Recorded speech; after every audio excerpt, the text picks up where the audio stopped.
Welcome to How to Build an Unbeatable Dynasty in MLB The Show 25. This is CP3 EP, and I've played MLB The Show since 2003. I've played hundreds, if not thousands, of franchises.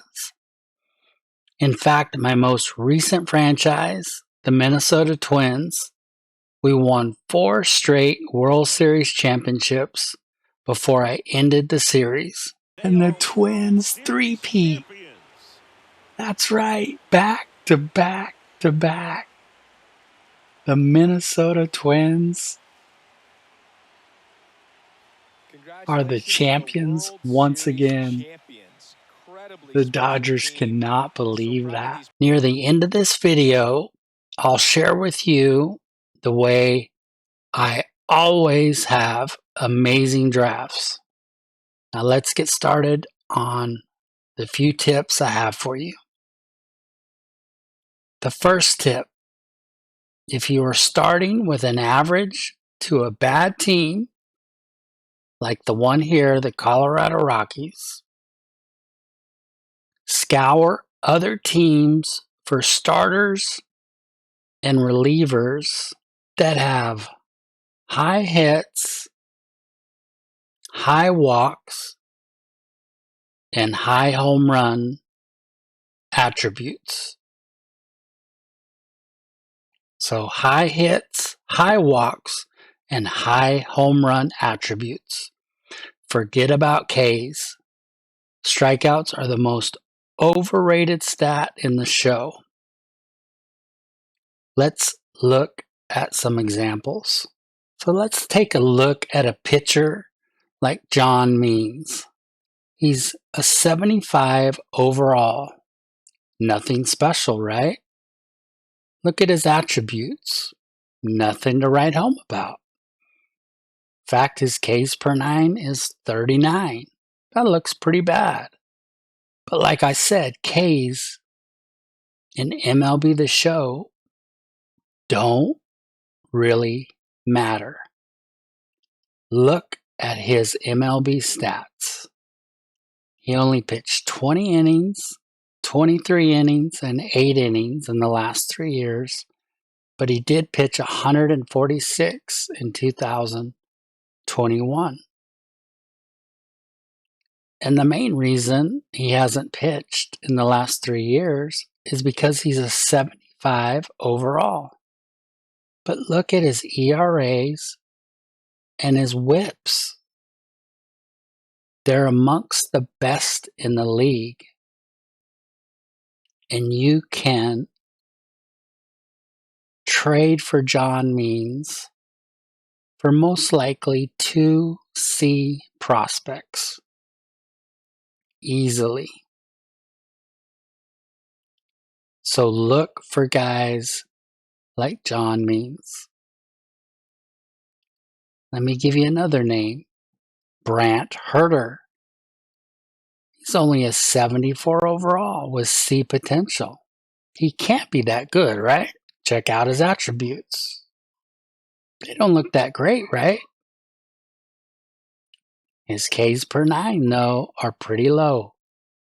But remember, Ks in this game do not mean much. Let's look at his stats. So he has 1 year, 45 innings pitched, a 2.5 ERA, and an 0.88 whip. He's young at 26, but he's only a 74 with C potential. So most likely you could get him again for 2 C prospects. Maybe it would take you a low B prospect, but most likely 2 C prospects. And he could dominate for you.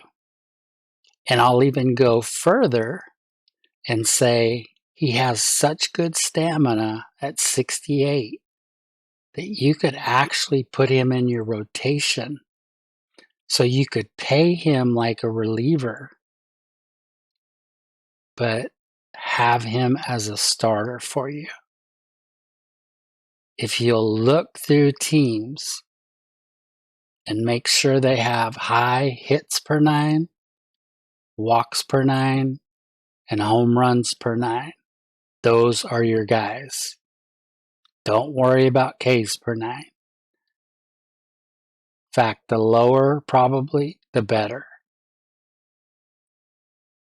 But those are two great examples of guys that you could get. Now on to position players.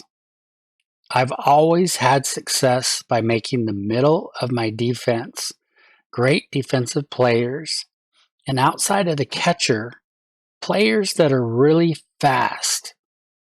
By middle of my defense, I mean center field, shortstop, second base, and catcher. By having a fast, great fielding center fielder and shortstop especially, you immediately turn hits into outs. For example, center field is supposed to cover the most ground in the outfield. If you have a slow, bad fielding center fielder, they won't be able to get to balls in the gap or in front of them. With a slow center fielder, these will fall in and many times open up the floodgates for runs being scored. They will be scored as hits, but good defensive and fast center fielders turn them into outs. This will lead to less runs being scored, lower ERAs for your pitchers, and more wins for your team. Fast, good defensive shortstops and second basemen will have the same effect. Great defensive catchers will limit pass balls, while pitches, they will throw out more runners, etc., thus making your pitchers better and helping your team win games. Now, every team needs some power. If you're looking for power, look for power at your corner infield and corner outfield spots, meaning your first base, third base, left fielder, and right fielder, and even your DH spot. You need some power to win games. Simple as that. Now, if you're in full rebuild mode and you want to trade your older star player, please do not trade him for 2 or 3 C potential prospects. Only trade for A or B potential prospects, preferably A prospects. C prospects rarely ever help lead your team to a championship, but A and B prospects often do. And finally, to drafting. Drafting well is extremely important, but with only 3 scouts, how can you possibly scout every player in just 15 weeks? The answer is you can't. And don't even try. Hire at least one of your scouts, and possibly 2, that are really good at discovery and efficiency. Use that scout to only scout regions for all 15 weeks. Usually pitching is every bad team's biggest area of need, so I usually use my scout or scouts to scout international pitching and East and Central as well.